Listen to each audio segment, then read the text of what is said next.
Do you know how many tweets were actually flagged and taken down at the behest of the Biden team?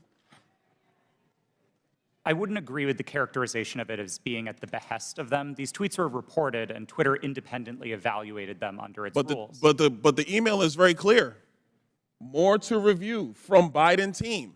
The response 3 hours later at the bottom, hold this up real quick so you can see. The request at the bottom, it says, handled these. What does handled these mean? My understanding is that these tweets contained non-consensual nude photos of Hunter Biden, and they were removed by the company under. Hold on, real quick, Mr. Roth. How could you know so much about the content of these tweets? I mean, as far as I'm concerned, these are just web addresses. I don't know what's in these tweets. You have these things committed to memory that you know the content, but you don't know who you talk to at the Biden team? Sir, I didn't meet with the Biden team, but there was extensive public reporting about these tweets specifically that uncovered what they were. You know the contents of the tweets. It was obviously at Twitter, but you have no idea how often people who worked in your organization had with the Biden team during the end of the 2020 presidential elections. I would emphasize that the people who interfaced with the campaigns were not part of my team or organization. I would know what the interactions were if they were on my team.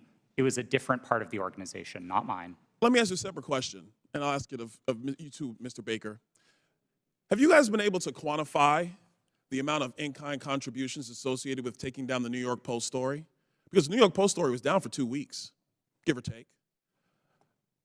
Do you have any understanding of how much that story was limited by Twitter and also by other social media companies? What the impact of an in-kind contribution that would be to the Joe Biden presidential election in 2020? I don't know the answer to that question, sir. Do you think it's big? I don't know the answer. Do you think it's more than a maximum contribution to a campaign? I wouldn't want to speculate. Would you call it 25,000? I don't know the answer to that question. 100,000? Sir, I don't know the answer to the question. $1 million? I don't know the answer to the question. Do you think Twitter would be in violation of federal election laws with the size of an in-kind contribution to take down a story, which is true, by the way, because you guys thought you knew something with limited information? I'm not going to speculate on that sitting here today, sir. I try to propound a legal analysis of election laws. I'll yield back.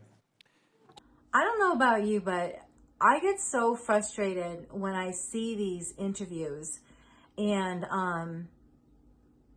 they're trying to get down to the facts, the evidence, and when they're asking the interviewer the question, it's just so obvious that they're lying. I mean, in this case, Byron is trying to get down to how the Biden administration was totally in control of the social media, what they put out, what they were told to take down as misinformation. And Byron's trying to present some facts and asking this person who was part of one of the teams in coordinating communications or whatever it was. But Byron clearly asked him, in the question was, under the Biden administration, why were tweets taken down under the order of the Biden team? And the gentleman goes into saying that, well, that wasn't the Biden's team telling them to do it. Twitter was doing it on their own, under their own policies, what they deemed misinformation. And then Byron's like, shows the email. I love it when they have it like clear as day right in front of them.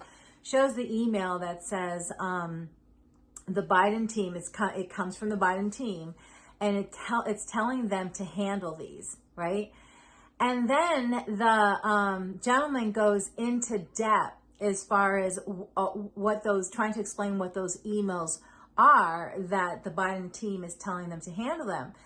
And then Byron's like, wait a minute, how do you know so much about what these tweets were when the email says, when it says to take care of these, it meant all it had was web addresses. So how does this gentleman know exactly what these tweets meant that Byron was even referring to. I mean, right there, I really hope people are watching these things, like really looking into, listening to how the person's answering, how the questions are asked, and if there's even a hint of question in your mind, go do your own research to get the truth. It's just crazy.